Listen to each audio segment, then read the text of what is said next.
Halo sahabat statistik, semoga kita semua selalu sehat dan semangat dalam memahami pembaruan KBLI 2025 sebagai bagian penting dari persiapan sensus ekonomi 2026.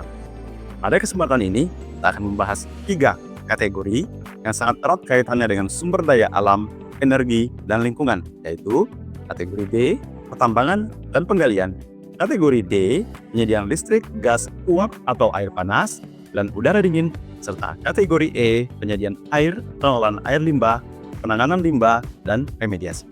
Mari kita bahas satu persatu secara ringkas dan jelas. Kategori B, pertambangan dan penggalian. Sahabat statistik, terdapat perubahan jumlah golongan, subgolongan, dan kelompok pada kategori B dari KBLI 2020 ke KBLI 2025. Golongan pokok kategori B ada 5, mulai dari pertambangan batubara sampai aktivitas penunjang pertambangan. Kategori B mencakup seluruh kegiatan pengambilan atau ekstraksi sumber daya alam yang terbentuk secara alami.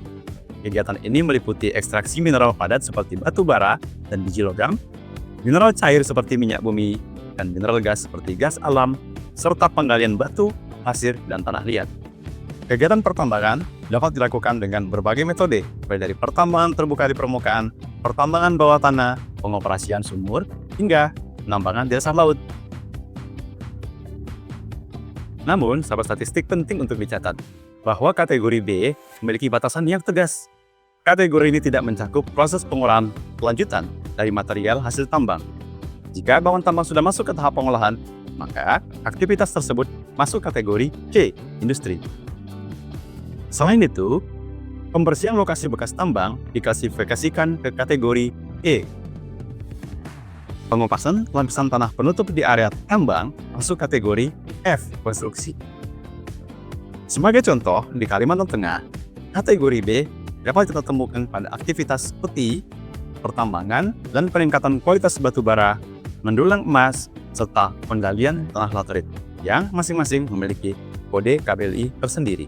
Selanjutnya, sahabat statistik, kita beralih ke kategori D yang berkaitan erat dengan sektor energi, yaitu penyediaan listrik, gas, uap atau air panas, dan udara dingin. Terdapat penambahan jumlah golongan, subgolongan, dan kelompok pada kategori D dari KBLI 2020 ke KBLI 2025. Golongan pokok kategori D hanya ada 1, yaitu penyediaan listrik, gas, uap atau air panas, dan udara dingin. Kategori ini mencakup pengoperasian mesin pembangkit listrik dan gas, serta berbagai sistem pemanasan dan pendinginan. Ruang lingkupnya meliputi ketenaga listrikan dari pembangkitan hingga distribusi, produksi dan distribusi gas, produksi es, serta penyediaan uap, air panas, udara dingin untuk kebutuhan rumah tangga maupun industri. Namun, sama seperti kategori B, kategori DI juga memiliki pengecualian penting. Beberapa aktivitas tidak termasuk dalam kategori ini, antara lain ekstraksi gas alam mentah, karena itu masuk ke kategori B. Pengangkutan gas melalui pipa yang bukan merupakan jaringan distribusi masuk kategori H, transportasi. Penyediaan air bersih dan pengelolaan air limbah merupakan bagian dari kategori E. Sebagai contoh, di Kalimantan Tengah, kategori D dapat kita jumpai pada pembuatan es, serta aktivitas intermediasi sektor ketenaga listrikan, seperti agen atau perantara penjualan listrik. Sahabat statistik, kategori E berfokus pada aktivitas yang berhubungan dengan pengelolaan air dan perlindungan lingkungan. Pada KBLI 2025, subgolongan kelompok lebih sedikit dibandingkan KBLI 2020. Golongan pokok kategori E ada 4, diantaranya penampungan air sampai aktivitas remediasi. Pertama, penyediaan air, golongan pokok 36, yang mencakup pengambilan air dari sungai, tanah, atau hujan, pengolahan menjadi air minum atau air baku industri, serta pendistribusian melalui pipa atau mobil tangki. Kedua, pengelolaan air limbah, golongan pokok 37 yang meliputi pengoperasian sistem pembuangan air limbah, pengolahan air limbah agar dapat digunakan kembali, serta penyedotan antiseptik. Ketiga, penanganan limbah dan pemulihan material. Golongan pokok 38 yang mencakup pengumpulan dan pengolahan sampah rumah tangga dan industri, pemilahan dan daur ulang, hingga pemulihan sampah menjadi bahan baku sekunder. Keempat, remediasi, golongan pokok 39 yang berfokus pada pembersihan dan dekontaminasi tanah, bangunan, air permukaan, dan air tanah, serta aktivitas penangkapan dan penyimpanan karbon. Namun sahabat statistik, kategori E juga tidak mencakup beberapa kegiatan, antara lain pembangunan jaringan pipa air atau sistem limbah, itu masuk kategori F.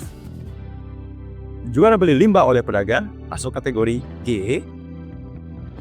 Pengemasan air mineral dalam botol masuk kategori C.